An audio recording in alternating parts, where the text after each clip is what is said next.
verschiedensten Vorträgen, die ich von dir schon gesehen habe, dass es dann noch ein paar wichtige gibt, nämlich wie wichtig ist dieser Plan B, wo viele sagen, man braucht einen Plan B, man braucht einen Plan B, ein Plan reicht nicht aus, du musst auch auf Nummer sicher gehen. Was sagst du dazu? Well, I hate Plan B. And I tell you why. Because we have so many doubters, as I've said earlier, the no-sayers.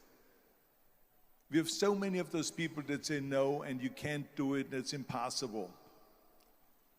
That is okay because we just turn off, as I said earlier, and we listen and we hear the no being a yes.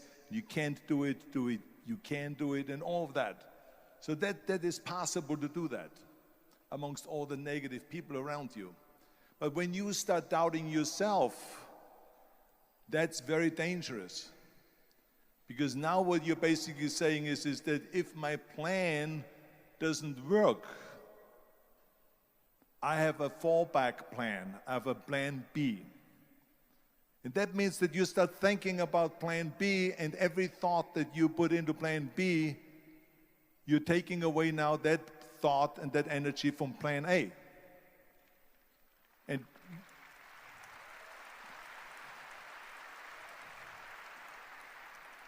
And it's very important to understand that we function better if there is no safety net, because plan B becomes a safety net. It says that if I fail, then I fall and I get picked up and I have something else there that will protect me. And that's not good, because people perform better when there's no safety net. People perform better in sports and everything else if you don't have a plan B. I'm telling you, I've never ever had a plan B. I made a full commitment that I'm gonna go and be a bodybuilding champion. I made a full commitment that I'm gonna be in America. I made a full commitment that I'm gonna get in the show business and I'm going to be a leading man. No matter what it takes, I will do the work. I will do the work over and over and over until I get it. And the same was in politics and everything like that. So to me, it is very dangerous to have a plan B, because you're cutting yourself off from the chance of really succeeding. And the reason, one of the main reasons why people want to have a plan B is because they are worried about failing. What is if I fail, then I don't have anything else? Well, let me tell you something. Don't be afraid of failing, because there's nothing wrong with failing. You have to fail in order to climb that ladder. There's no one that doesn't fail.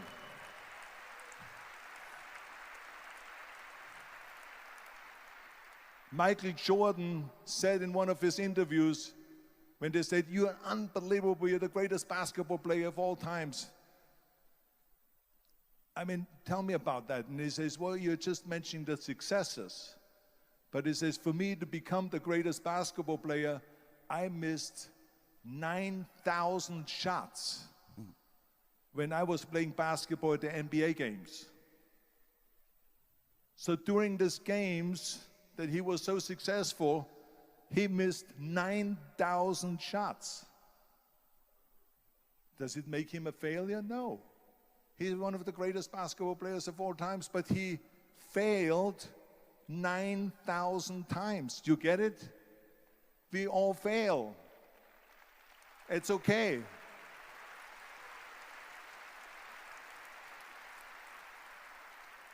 What is not okay is that when you fail, you stay down. Whoever stays down is a loser.